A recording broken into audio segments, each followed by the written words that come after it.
Hey, everybody, welcome to Locked On Lakers for Wednesday. Brian Kamenetsky and Andy Kamenetsky. The Lakers had their media day on Tuesday.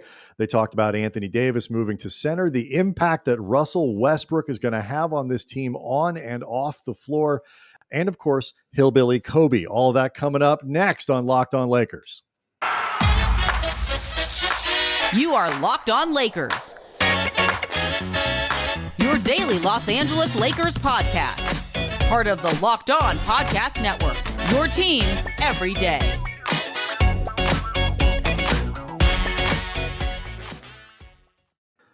So, Andy, it was an unusually brisk media day. The Lakers had a very tight schedule, kept to it brilliantly on Tuesday's media day, and we learned a lot and plenty to get into. Yeah. First and foremost, kudos to them for keeping those trains running on time. Yeah, I got to tell you, if the front office and Frank Vogel can combine forces to make LeBron, AD, and Russ as efficient as media day, this team is sleepwalking. They're going to go 82-0. Oh my 82-0 and 16-0. Like it's boom, over. boom, boom, boom, boom. Loved it.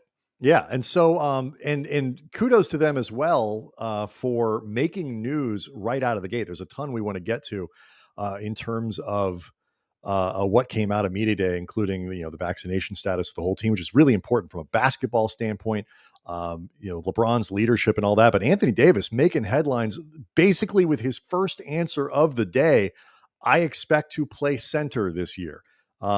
Still don't know exactly what that means in terms of the amount of playing time, but if it comes from Anthony Davis's mouth that this is where he expects to play and that to be his primary position, it's pretty significant development in the whole where is Anthony Davis going to play thing. Yeah, I mean, as you know, Brian, I'm a big believer in the power of semantics. So, of course, he expects to play center. I mean, he's obviously going to play center. I mean, hell, Carmelo Anthony will probably end up playing center at some point over the course of 82 games in some small ball lineup with either AD not available and foul trouble, etc. That being said, though, yes, it did seem like everybody was going into this season, whether you're talking about Anthony Davis, Frank Vogel, DeAndre Jordan, Dwight Howard, because they obviously get affected by this as well, with the expectation that Anthony Davis's time at center would be, at minimum, much closer to the 2020 championship ratio, which was about 50-50, maybe 60-40 towards power forward in the regular season. Sorry to interrupt. I saw the numbers this morning. It was 60-40 regular season, AD weighted to power forward, and that flipped in the playoffs. So yeah, I mean, something like that. I actually expect if he starts at center, tell me if you disagree. I actually think for starters, it would be 60-40 with him at center weighted that way and probably bump up a little bit more in the playoffs. That would be my expectation if he starts there. Yeah, if anything, it could end up even with more time there because we both think it's going to work exceptionally well. So why mess with it? Yeah. And guys talked about it. Like, Westbrook talked about, and he wasn't the only one, talked about why it matters and what opens up with Davis playing center. And, Russ was very clear about it. AD's ability to play at three levels. He's impossible to guard anyway when he's fully engaged and all. Nobody in the league can guard him. But you can do it close to the basket. He's a lob threat. He can pick. He can pop. He can do all that stuff and step away from the basket. It puts an enormous amount of pressure on a defense when you have the ability of Westbrook and LeBron to also get downhill. Yeah, and also, too, I mean, we've talked about this a lot. As great a player as AD is, if you often give him an excuse to float around the perimeter, he will gladly take it. Like, he is very inclined to often push himself further from the basket, and that could be a combination of aesthetical preference, belief in his jumper, trying to accommodate whoever is actually the designated center too much. In the end, I don't necessarily care what the reason is. I see what the result is, and the result is not as good a version of Anthony Davis or the Lakers, and playing him more at center, I think will, in a lot of ways, cut down on those tendencies, because one thing Anthony Davis is, and this is something you brought up a lot, sometimes to his own detriment, he is a rule follower. Anthony Davis is not a guy that breaks the offense, compared to some star players who obviously have the liberties to do that if they wanted to. One of whom has a reputation for doing that. is on this team. Yes. Russell Yes. Westbrook. Yeah. Or, I mean, LeBron. I mean, LeBron, just as an example, told David Blatt, no, we're not running that horse shit play. This is the play we're actually going to run. Things like that. Anthony Davis is a soldier. So if he is slated at the 4, he's going to behave more like a 4. If he's slated like a 5, I think you will see him behave more like a 5 in ways that, again, will bring him more often closer to the basket. And I think also too, it just sort of removes that label. It becomes, the Lakers become much more of a positionless team, with the skill sets that they have. And Davis is not, Nikola Jokic, but he's a good passer. He's a willing passer. He certainly sees the floor, and he all that stuff. He moves without the ball when he's engaged well. Like it is all very effective. The other thing that I think was pointed out, we can kind of even use this to sort of talk a little bit about the ways guys talked about Westbrook. Russ was asked about his expected impact on the team. And one of the things that he talked about was pace, getting up and down the floor. That's part of his responsibility, is to set that pace. Anthony Davis said, like, when you play with Russell Westbrook, running is mandatory. Like, you are going to get up and down the floor. And I actually think that makes it easier for Davis to play defense, or to play center, because if they're running more, if they're a little bit more of a fast break team, that increases the pace of play. And it means he's not going to spend as much time, up against the big physical centers and this and that. And when they do, like they pointed out, okay, that game DeAndre Jordan starts, or that game Dwight Howard starts, it can all work out just fine. Or, you know what? Occasionally, you're just going to have to bang in the post, man. That's part of the job. Look, we all have jobs. Some of us, have multiple jobs. And anybody Speaking of which, if we could hurry this along, I've got a couple things. No, I understand. But we've had a lot of jobs. There's going to be an aspect of every job. So many jobs. No matter how much you happen to love that job, there's going to be elements of the job you don't like. For Anthony Davis, part of what he does not like about playing NBA basketball is banging with big, heavy bodies. Like, he doesn't enjoy it. You know what? I don't blame him. Doesn't sound that much fun to me. Guess what? Go do it. Go do it. Sometimes you have to do it. Where did Valanciunas end up, like, in this carousel? Valanciunas, he's in New Orleans. Okay, so the 3 games a year. Okay, you don't want to just you'll have Jonas Valanciunas leaning on you. Fine, Dwight can start that game. I think Westbrook's. But if you're running, by the way, those big bodies can't catch you. And that's the other thing, is if you're a higher paced team, a fast paced team, it forces those other guys off the floor. You can play the centers that he doesn't want to play against off the floor by moving in the way that they could with Westbrook. And it seemed to me, Andy, that they were all very excited at the idea of the kind of pace. I would say, especially the guys who were around here last year, all two of them, but the kind of pace that they can play at with Westbrook around, that just hasn't been available for the last couple of years. Yeah, I mean, especially last year. Look, we covered the Kobe Powell incarnation of the second half of Kobe's career, and as great as those teams were, and great as they were running the triangle, you could always feel a tinge of jealousy from like Kobe and Powell and some of the other guys, that the bench mob was always out there running. And those guys, they had to set up. They take like 9 seconds to like get across half court. I mean, there were a lot of times where, as much as Kobe would force shots, there are a lot of instances where, like, okay, we're down to 5 seconds and you just started running a set.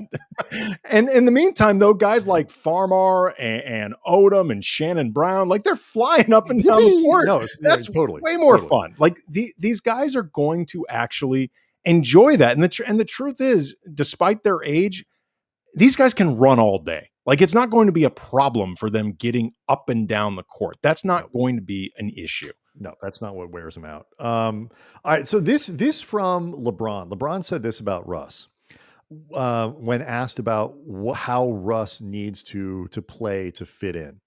And LeBron said this: "We need Russ to be Russ. We don't need Russ to change for anybody." And then he sort of said it's up to them to sort of adjust to Westbrook. When we get back from the break, I want to ask you first if you agree with him. what a sort of different Russ would look like. And then from there, this gets into a lot of what people talked about in terms of LeBron's brilliance in making any roster around him work. Wayne Ellington had some fascinating stuff to say about that. We'll do it all next.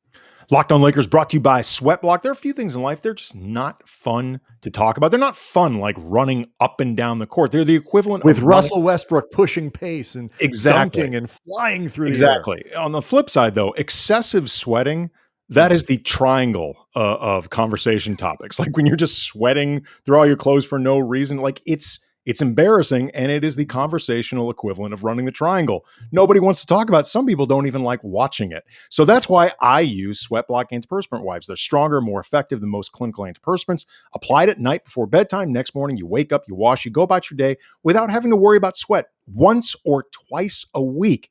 Use it. You stay dry the whole time, guaranteed or your money back. No more pit stains, no more picking out wardrobes based on sweat. And let me tell you something. If you know of a sweat solution that is doctor created, doctor recommended, featured on Rachel Ray's show, and tested by firefighters, great. I'm listening. But until then, check out Sweatblock. Get it today for 20% off at sweatblock.com using the promo code LOCKEDON or at Amazon and CVS.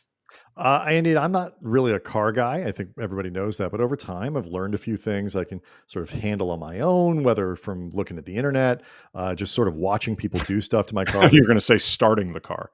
No, I can do that. It's just a button. Yeah. They've really made it. They've taken all the guesswork out of it. But I mean, I'm not like super confident. That's why they don't have two buttons. Nope, just one button. But still, it doesn't mean I'm confident. I don't want to go in. I could be shaken by a salesman saying, don't touch that button. I could be, like, this is the part you need. You don't want that one. You want this one. I don't want people bullying me around. And that's why I like rockauto.com. I have a computer. I have a phone. I know what I need. I can go to rockauto.com and get it. And I'm not paying all the different tiers that, chain stores have for professional mechanics and do-it-yourselfers like me, Andy. Rockauto.com's prices are the same for everybody, and they're reliably low, 20, 30, even 50% off what you get at the dealership or a chain store. So they have everything you need. Brake parts and tail lamps and motor oil. I could get a new carpet there if I want. So you go to rockauto.com and a carpet for my car. You go to rockauto.com and see all the parts available for your car, truck, right? Locked On in there. How did you hear about us box? So they know we sent you. Amazing selection, reliably low prices, all the parts your car will ever need. Rockauto.com. So I thought it was interesting when LeBron said that we need Russ to be Russ. We don't need Russ to change for anybody. Now that can mean like all kinds of stuff. That might mean, we don't want Russ to change who he is fundamentally. That could also mean we want Russ to play exactly how he, like there's nothing. I don't think he means the latter. I think LeBron means the forward. Like the essence of Russ should still be Russ this year. And it's my job to sort of make that work. But that doesn't mean that there are no adjustments. Well, everybody is going to have to adjust. Otherwise, this whole narrative we've been hearing about mutual sacrifice across the team has been just BS. Like by definition, it's not just sacrificing shot totals or sacrificing stats. You're also sacrificing style to some degree. And like everybody's going to have to do that. LeBron is 100% both correct and I think honest when he says, essentially you don't want Russell Westbrook to fundamentally change who he is, because if that is necessary, unless you are just truly a franchise of star effery, and as much as we've said that is the ethos and DNA of the Lakers, bringing in a star to then say fundamentally change everything about yourself, that makes no sense. No sense. Like that's just stupid. But, he is, I think LeBron though is correct that you want Russ to be Russ to a certain point. And then there are certain things Russ is going to have to change in the same way all of these guys are going to have to change certain things. Some of these things can be like how you react to having someone as a teammate. Like when you had Magic or LeBron or Steve Nash as a teammate, one of the things you always have to change as a player is I have to always be ready for a pass. Always. Because these guys throw passes out of your ass that you cannot anticipate a second late. You have to always be ready for it. That's the type of adjustment that you can be talking about with playing with Russ or really even playing with LeBron. Yeah. And it's a matter to me of dialing back some of your worst tendencies as a player, the things that you don't need to do on this team. There is no reason Westbrook needs to take 6 3-pointers a game on this team. 5, 6. That's just not, I'm not saying zero, hello. I mean, if Russ wanted to experiment with how the season would look, taking no threes, I'm willing to watch. No, I would tune in. I mean, I'm tuning in anyway, but I'm not going to talk him out of it. Last year he took 4, the year before 4, basically. The year before that, 5.5. Like that's too many on this team. But it's a matter of dialing back the things that make you inefficient now on this team because you don't need to be that guy. More attention to detail defending, especially defending away from the ball. That's really where Westbrook has been most victimized over the last few years. Moving away from the ball when on offense, stuff like that. Things that are absolutely in his control that don't really fundamentally involve changing who you are as a player. And that was one of the things that came up over the course of media day. And I just, a lot of it was in line because people ask this question a lot too. Like, what makes LeBron so good at adjusting? Because LeBron said, it's my job. I will make this roster work. It may not be, as he said, peanut butter and jelly right away. But which, it's by the way, there. That's LeBron's like baseline or threshold for star players coming together and it working. Because remember, years ago, he was doing that interview on ESPN with Rachel Nichols and with Dwayne Wade. And this is like at the point where the Heatles were really cooking and they were looking great together. And they described themselves as peanut butter and jelly, like on and off the court, like, because they're extremely close friends and their personalities mesh. But apparently, like, that's the baseline by which LeBron measures everything working. It's peanut butter and jelly. Wayne Ellington actually, when talking about what makes LeBron so good about this, talked about the reason it works for LeBron is it was a sort of a very almost like Zen way of like was his selflessness. Like his secret is selflessness. And by being able to mold himself almost into being able to make everybody around him better and maximize all the people around him, LeBron is essentially able to help himself. That requires both a certain mindset, Andy, but it also requires incredible skill and the ability to be whatever kind of player he needs to be, both of which LeBron just happens to have. Yeah, I mean, he sees the game, at a level that few people ever will. I mean, it's one of the reasons why he was excited at the prospect. This feels ironic, but of collaborating with Magic Johnson, because Magic is on a few different levels, whether you're talking about on the court or what he's turned himself into as a billionaire through all these different off the court opportunities. He's one of the few peers that LeBron really has in terms of just seeing blank. Yep. But LeBron's court vision is obviously a factor in this, in his ability to pass like that. But LeBron has famously always been described, as much as he is an absolute alpha male control freak. And like we discussed in yesterday's show, he is the not so shadow GM of this team. Oh, today he said, he was like, I was really, it made me very proud to be part of this process of bringing Russ here. Like he didn't even I mean, again, by the way, people were a little angry with us for that headline, but first of all, Shadow GM is a throwback joke that we both find really funny. Yeah, it's a joke about Linda Rambis, people. Right. Like it's really not about LeBron. Second, like both unless the Rambis hive has been activated, like you're upset at the wrong thing. How many people are in the Rambis hive? Kurt and Linda and Jeannie. There's 3. And so Rob probably pretends, if nothing else. And it seems like LeBron likes her. I mean, Anthony Davis had her at the weddings. I mean, the hive could be double digits. I want a hive. Do we have a hive? I'd like to think I think that everybody listening right now, this is our hive. This is our hive. Every day, 5 days a week. Thank you so much for being part of our hive. Absolutely, it's been a hive. There's the Bay Hive, and then there's the K Hive. Yeah, I mean, if you look at the numbers that we've had, like the numbers for this show, whether on YouTube, which we only started that channel a few months ago, or since we took over the actual show itself, the numbers have been really good. So that being the case, that doesn't happen without a hive. So thank you. Yeah, we should make T-shirts. Yes, people will wear them. I could be pushing the limits, but anyway. Us as little bees, kind of cute. Anyway, design that out. If you're out there and you want to make the design, we're open Yes. for it. Yes. So at kamenetsky brothers@gmail.com is where you would send that to Email us. us the specs. Yeah, we'll see how this goes. And what were we talking about? With LeBron and the way he sees the game, and his ability to put players in the right places, and as much as he is a guy with a controlling instinct, as frankly most star players are, all that's ever been reported about LeBron, by people like Brian Windhorst, who go back to LeBron with high school, is that his instincts have always been to involve other people Mhm.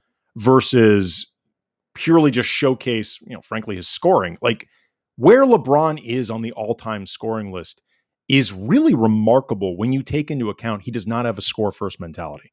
No, wow, It's and pretty amazing. all right. The other big topic today that came up repeatedly was vaccination, and for this can be a tiresome topic for people on all kind, no matter where you are on this issue. Um, it really should be an issue, but it is. There are really important basketball and strategic reasons, and the framing that came from the Lakers consistently through media day as to why they were so concerned about vaccination was, I thought, very compelling. And LeBron had some interesting stuff to say about this too. We'll do it next. Locked On Lakers brought to you by Built Bar, the best tasting protein bar ever, covered in 100% chocolate. These bars are. They are soft, they are easy to chew, and they are healthy. They're great for health conscious people. If you're trying to lose or maintain weight, but you still want to eat something that tastes really good. It's low calorie, it's low sugar, high protein, high fiber. Great for the keto folks, the keto hive, and taste awesome That's the as other always. K hive. Whether you got the original flavors like raspberry, coconut almond, salted caramel, banana bread, new flavors, including cherry barcia, lemon almond cheesecake, cookies and cream, they are perfect for someone like me who loves just really cool, interesting, unique taste combinations and don't want to feel like you're eating the same thing over and over with Built Bar. So go to BuiltBar.com, use the promo code LOCK15. You get 15% off your first order. Again, promo code LOCK15 for 15% off at BuiltBar.com. Football, Andy, it's back. It's better than ever, and all eyes are on the gridiron as teams we're into week 4 of the NFL season. This is very exciting. It's been a banging NFL season so far. Kudos to you guys over there for putting on good shows. Bet Online, as always, is your number one spot for all the pro and college football action this season, and with a new updated site and interface, even more odds, props, and contests. BetOnline.ag continues to be the number one source for everything football. So you head over to the website or use your mobile device to sign up today and receive a 100% welcome bonus. Let's double your initial deposit just for signing up. And don't forget to use the promo code NFL100. Football, basketball, boxing, right down to your favorite Vegas casino games. Don't wait to take advantage of all the amazing offers for the 2021 season. BetOnline is the fastest and easiest way to bet on all your favorite sports. BetOnline, your online sportsbook experts. Really quick, just dawned on me. We don't know every single member of the K Hive, but you know who I'm pretty confident Hundreds of thousands of them. Yeah, you know who I'm pretty confident though does not make up the membership of it in any way, shape, or form. Every member of the Rambus Hive. Probably true. If you're looking for places where the Venn diagrams don't overlap. Yeah, there's one. Start for starters. We still got time. We could win them over. We could win them over. You know what? We're not for everybody. I'm not entirely sure there aren't other people. No, I'm pretty sure it's just them. Just them. Okay. So vaccination was a thing that came up a bunch. It's obviously a big deal, period, but it's a particularly big deal in sports. It has an impact on, how the season's going to go, what guys can do, what guys can't.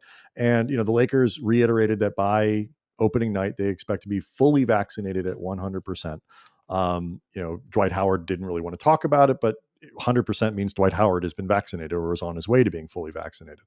Both Kent Bazemore and LeBron James talked openly about the reluctance that they had, a little hesitancy that they had in getting it, and then why they eventually did. But before we even get there, I thought it was really interesting that the Lakers framed the vaccination issue as really one of goal setting. Like they can't get where they want to go if there's the threat of guys being out of the lineup for longer than they need to be because they were exposed to COVID, because they have a higher risk of catching it, or because they have to sit in a different part of the locker room or a different part of the plane or whatever because of the rules around unvaccinated players. Yeah, I mean, before we even get more into the subject of the vaccination, one thing that did come up a lot during media day was the mini camp, the unofficial mini camp that LeBron organized for the whole team in Las Vegas.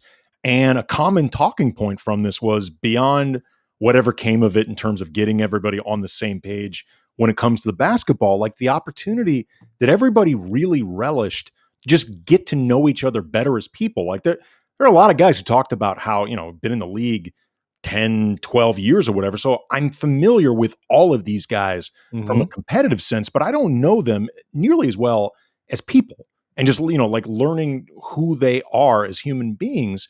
And that was a big equation for the really heralded chemistry of the 2020 championship team. We saw this because we covered that team before, the pandemic broke up everything in person and then at home. Right. That locker room was really tight. Like, because we've been around locker rooms that weren't. We can tell the difference. We can tell the ones that are faking it. That locker room was genuinely tight. And it was frankly fun to watch. That doesn't happen without the ability to be together. Can't build that without it.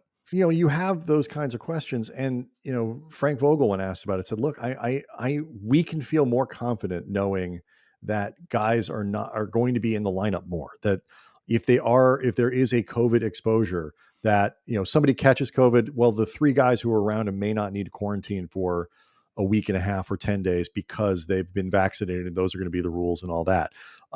They will have more stability in their roster. And then, oh, by the way, the state of California, the city of Los Angeles requires these guys to be vaccinated so they can go to work. And so, they wouldn't be able to play their home games. So, I mean, the Lakers have an extra wrinkle to this that made it really significant. And so to see that this was, that the mindset was there, I thought was cool to see that this was part of that group mentality of looking out for the people next to you, not just as a way of keeping them healthy, but also keeping yourself available. Yeah, absolutely. But the other half of it, though, was LeBron, Kent Bazemore talking openly about hesitancy and being like, look, this is something that I wasn't comfortable with at the beginning, particularly when LeBron says this. I think it's very powerful.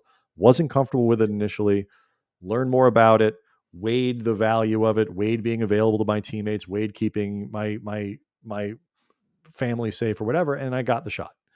There are people, both NBA and non-NBA people, who have resisted getting the vaccine because of reasons that range anywhere from just pure defiance to conspiracy-laden beliefs. And those are extremely problematic and, frankly, infuriating. Like, it is very, very upsetting to watch this during this period where, extends back to the beginning of 2020, where we cannot resume what is a truly normal state of the world because we keep dealing with all these different effects of the pandemic. Like, that stuff is incredibly infuriating. And frankly, I have no tolerance for it whatsoever. I have no patience for it whatsoever.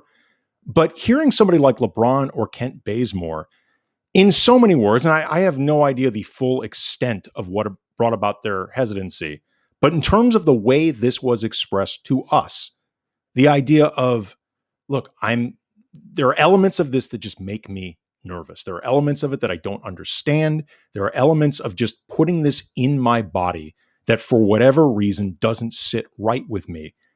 But then I went out and learned more about it and ultimately decided, even if I'm still not 100% comfortable, that this is what I need to do.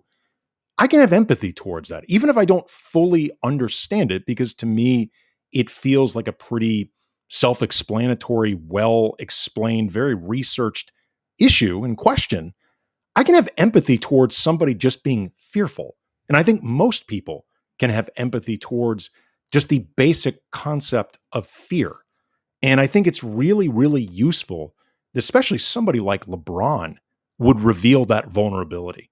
I think it was interesting. He was asked a couple times during this media session when he was talking about, essentially, would you be willing to do PSAs or like Right, we'd be a speak up? spokesperson for this Right. kind of thing. And LeBron made it very clear, no, not doing that. Like, there are personal decisions people want to make. Like, we're athletes. This is about putting stuff in our body.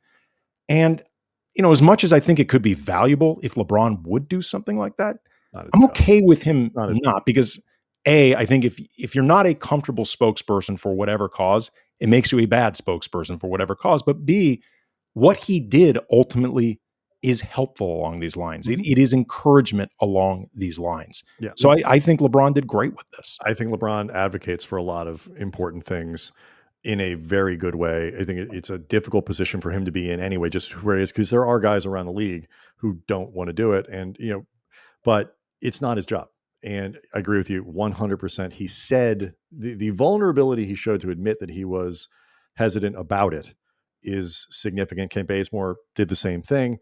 And I thought it was kudos to those guys for being honest about it. And really quick, I thought it was interesting too, the way Bazemore talked about this, in ways that made it clear he became very aware of just the opportunities he could potentially lose as an unvaccinated player. Like, he had a long conversation with Rob Pelinka. This is what he told us. And Pelinka, I think, was it sounded like polite, but persuasive. And I think the word Bazemore used was honest. And I imagine honest in terms of the information he was giving Bazemore, but also honest in terms of, if you're not vaccinated, you can't play home games. Right. You can't play. Like, it's no way, it's not a, you can play, but you got to get tested. You cannot play. Yeah. And Bazemore made it clear. Like, I started really thinking about like what I might miss out, with this opportunity with the Lakers, or opportunities, period, if I ultimately am not vaccinated. And since, Bazemore said he just recently got his first shot, he's going to be, I assume, having the second one in time, that he will have no issues playing in the opener. And I hope that over time, Bazemore, LeBron, anybody in this camp starts to feel more comfortable. And and Bazemore even said, like, the idea of not having to think about this, I believe he said that, was something that was good for him, just not having this hanging over him. That's a big thing for the Lakers to be done, but just because of where we live. And anyway, want to let people know that we'll have much more from Media Day, much more as the Lakers get going in terms of their regular season practices. 5 days a week, we're here now, Monday through Friday.